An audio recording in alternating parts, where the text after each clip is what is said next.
नमस्कार, मैं प्रिया स्वागत करती हूँ आपका। आप देख रहे हैं प्राइम टीवी। वक्त हो चला है पहाड़ समाचार का। आदि गुरु शंकराचार्य की गद्दी जोशीमठ के नरसिंह मंदिर पहुंचे सैकड़ों श्रद्धालुओं ने आदि गुरु शंकराचार्य जी की डोली के दर्शन किए। देवस्थानम बोर्ड के अपर मुख्य कार्याधिकारी बीडी सिंह की अगुवाई में जगह जगह पर डोली का भव्य स्वागत किया गया। इससे पहले रावलेश्वरी प्रसाद नंबूदरी प्रयाग संगम पर पूजा में सम्मिलित हुए थे। शास्त्रों में ये बताया गया है कि भगवान बद्रीश की पूजा 6 महीने मनुष्यों के द्वारा होती है और 6 महीने देवताओं के द्वारा। ये शीतकाल जब आता है तब मुहूर्त के अनुसार भगवान नारद सभी देवताओं के समेत आते हैं और नारद जी के हाथों में भगवान की पूजा सौंपी जाती है। जोशीमठ ब्लॉक के तिरोशी गांव में लोग सड़क, स्वास्थ्य, बिजली, पानी की आस देख रहे हैं। कई लोगों को मूलभूत सुविधाओं का लाभ नहीं मिल पा रहा है। तिरोशी गांव में आज भी लोगों को बड़ी मुश्किलों का सामना करना पड़ रहा है। लोग अपनी जान को जोखिम में डालकर बाजार हो या अस्पताल इन्हीं टेढ़े मेढ़े रास्तों से होकर गुजरते हैं। गांव वालों का कहना है कि वोट के नाम पर लोग बड़े बड़े वादे करते हैं, लेकिन इलाके में काम कुछ भी नहीं किया जाता है। कल हमारे बीच एक शर्मसार कर देने वाली घटना सामने आई हुई है, जो कि लगभग पीपलकोटी से 7 किलोमीटर वो गांव पड़ता है। ग्राम सभा तिरोसी में एक गर्भवती महिला को 4 किलोमीटर तक कंधे पर ले जाकर हॉस्पिटल तक पहुंचाया गया हुआ है। और साथ ही साथ मैं अपने विधानसभा के जो अभी वर्तमान विधायक हैं उनसे यही अनुरोध करना चाहूँगा कि आप एक बार उस गाँव में जाकर वहाँ की समस्याओं को देखें, मद्देनज़र रखते हुए वहाँ की जो जनता है उनके बीच जाकर आप ज़रूर एक बार उनकी समस्याओं को हल करेंगे। पहाड़ों में अभी से भारी ठंड पड़ने लगी है। सिखों के पवित्र धाम हेमकुंड साहिब में लगभग 2 फीट बर्फ जम गई है। आपको बता दें कि हेमकुंड साहिब के कपाट को 10 अक्टूबर के शीतकाल के लिए बंद कर दिया गया था। हेमकुंड साहिब में लगभग 2 फीट तक की बर्फ जमी हुई है। मसूरी में 47 प्रशिक्षु कोरोना पॉजिटिव पाए गए हैं। इसी के साथ ही 6 कर्मचारी भी कोरोना की चपेट में आ गए हैं। एक साथ इतने सारे लोगों के कोरोना पॉजिटिव होने से लोगों में दहशत का माहौल है। प्रशासनिक अकादमी मसूरी में बाहर से आए प्रशिक्षक के कोरोना पॉजिटिव होने से लोग सहमे हुए हैं। अकादमी परिसर में भी लोगों के आने पर मनाही कर दी गई है। पॉजिटिव लोगों के अलावा 140 प्रशिक्षु एवं कर्मचारियों की जांच की जानी है। यहाँ पे सन्नाटा पसर गया और पूरी तरह मीडिया को दूर रखा गया है। यहाँ तक कि मीडिया को गेट के बाहर भी खड़े होने की इजाजत नहीं है।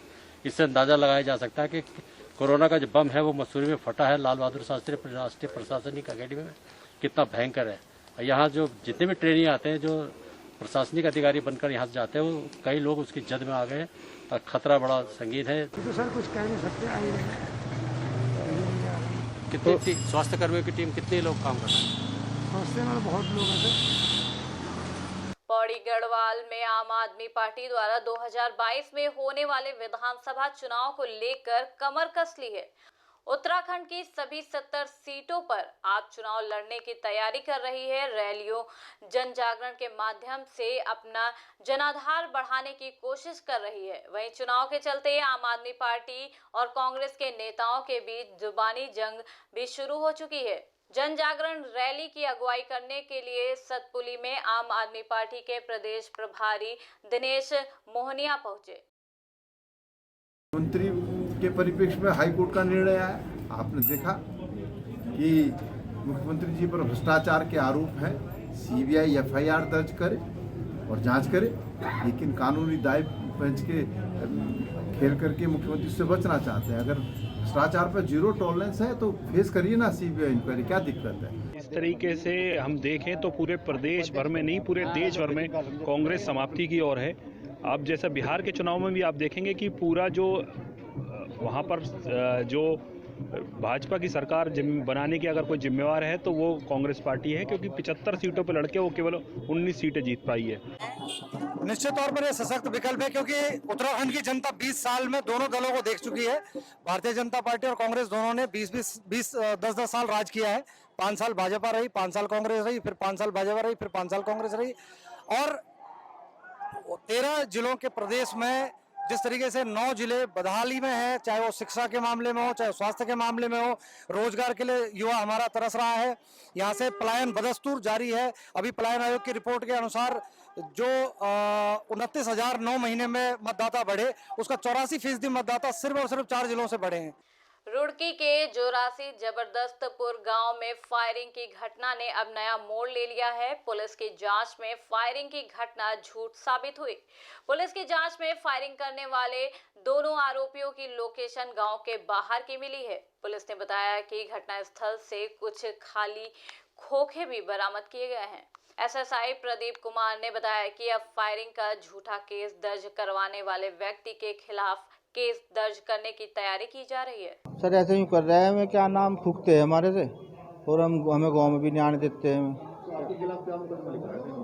सर जब कुछ हमने करा ही नहीं तो क्या, हमें तो पता नहीं है सर क्या करवाया क्या नहीं। इन्होंने मुकदमा झूठ लिखवा दिया और थाने में आके मैंने पता करा तो कहने लगा आपके खिलाफ मुकदमा है। तो मैंने आके यहाँ सफाई दी, लोकेशन निकली मेरी देहरादून की है सर। दिनांक 22/10/2020 को शहजादपुर तहसील निवासी जोरासी के द्वारा रियासत रिफाकत पुत्रगण आबाद निवासी जोरासी के विरुद्ध 307-506 IPC का अभियोग कोतवाली सिविल लाइन रुड़की में पंजीकृत कराया गया था। विवेचना मेरे द्वारा की जा रही थी। दौरान विवेचना रियासत और रिफाकत दोनों की लोकेशन घटनास्थल पर नहीं मिली है। अलग अलग क्षेत्रों में दोनों की मोबाइल लोकेशन पाई गई है। साथ ही रिफाकत जो है घटना के समय कन्हैया विहार देहरादून थाना पटेल नगर क्षेत्र में CCTV फुटेज में भी इसकी उपस्थिति पाई गई। सीएम रावत ने जनपद ऊधम सिंह नगर में 25,78,74,000 की लागत से बनी विकास योजनाओं का लोकार्पण किया। इसके अलावा जिले के 19 किसानों को डिस्ट्रिक्ट कोऑपरेटिव बैंक द्वारा स्वीकृति 3-3 लाख के ब्याज मुक्त ऋण चेक भी बांटे। आपको बता दें कि सीएम त्रिवेंद्र ने भी किसान कल्याण योजना के तहत लाभार्थियों को बिना ब्याज के 3 लाख तक के चेक प्रदान कर रहे हैं। सितारगंज में विभिन्न मांगों को लेकर पालिका चेयरमैन हरीश दुबे दूसरे दिन भी धरने पर बैठे रहे। इस दौरान धरना स्थल पर प्रांतीय उद्योग व्यापार मंडल के महामंत्री ने उनका समर्थन किया। इस मौके पर सभा के वक्ताओं ने एसडीएम पर आरोप लगाते हुए कहा कि नगर में चल रहे विकास कार्यों को रोकने की कोशिश की जा रही है और जो जांच चल भी रही है तो उसमें कर्मचारियों का उत्पीड़न किया जा रहा है। धरने पर बैठे लोगों का कहना है कि अगर उनकी मांग पूरी नहीं हुई तो उग्र आंदोलन किया जाएगा। कि विदित है कि हमारा 5 मांगों को लेकर लगातार जो है धरना जारी है। आज भी धरने का दूसरा दिन है। इसमें जो है कि आज हमारे सभासदों के नेतृत्व में और व्यापार मंडल के महामंत्री जो समर्थन देने हमें पहुंचे, राजीव गुप्ता जी, इन लोगों के समर्थन में आज एडीएम कांडपाल जी का यहाँ पे आपने देखा होगा पुतला भी फूका है और धीरे धीरे ये उग्र आंदोलन की ओर जाएगा। अगर प्रशासन ने हमारी मांगों को अनदेखा करा तो बहुत उग्र ये आंदोलन होने जा रहा है, क्योंकि ये जन आंदोलन बन गया है अब।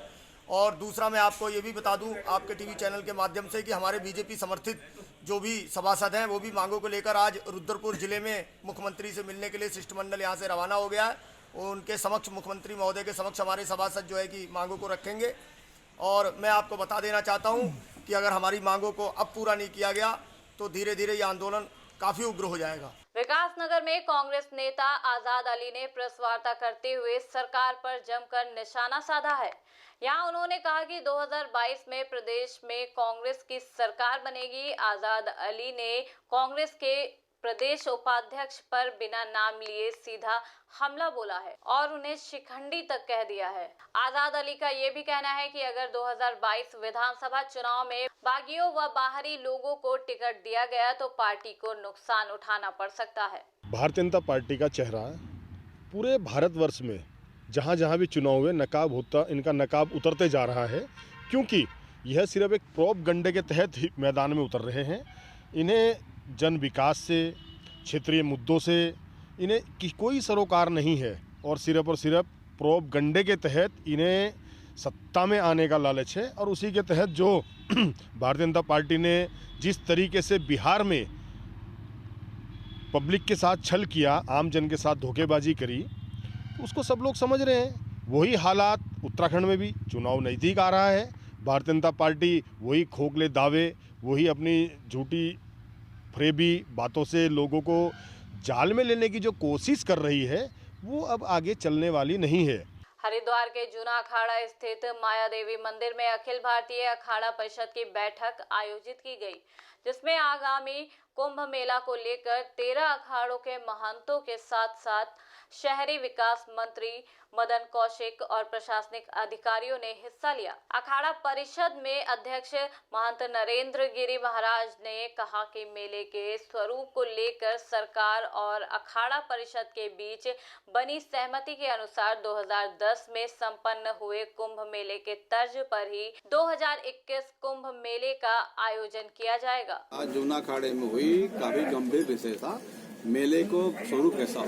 तो ये निर्णय हो गया, सरकार की तरफ से कहा गया था कि आप लोग टेंट नहीं लगाएंगे, लेकिन आम सहमति बनी कि टेंट भी लगेगा और जिस तरह 2010 का मेला हुआ उससे अच्छा मेला किया जाएगा। फरवरी या मार्च में ये निर्णय होगा कि कोरोना का अगर ज्यादा बढ़ता है उस समय सब बैठ के निर्णय लेंगे, लेकिन अभी सारी तैयारी की जाएगी। महाराज जी टेंट वगैरह सब लगेंगे? जी लगेंगे, बिल्कुल लगेंगे। टेंट को लेकर टेंट लगाएंगे, बैरागी कैंप जहाँ वहीं रहेगा, बैरागी कैंप टूटेगा भी नहीं, बैरागी कैंप के लोग टेंट लगाएंगे, विधिवत मेला करेंगे, ये सब निर्णय होगा। विकासनगर में प्रभारी निरीक्षक के नेतृत्व में शातिर अपराधियों पर अभियान चलाया जा रहा है। इसी कार्यक्रम में प्रभारी निरीक्षक ने अपराधियों को रोकने के लिए कार्रवाई की है। शांति भंग करने के जुर्म में पुलिस ने 3 युवकों को गिरफ्तार किया है। पकड़े गए शातिरों को जेल भेजने की तैयारी की जा रही है।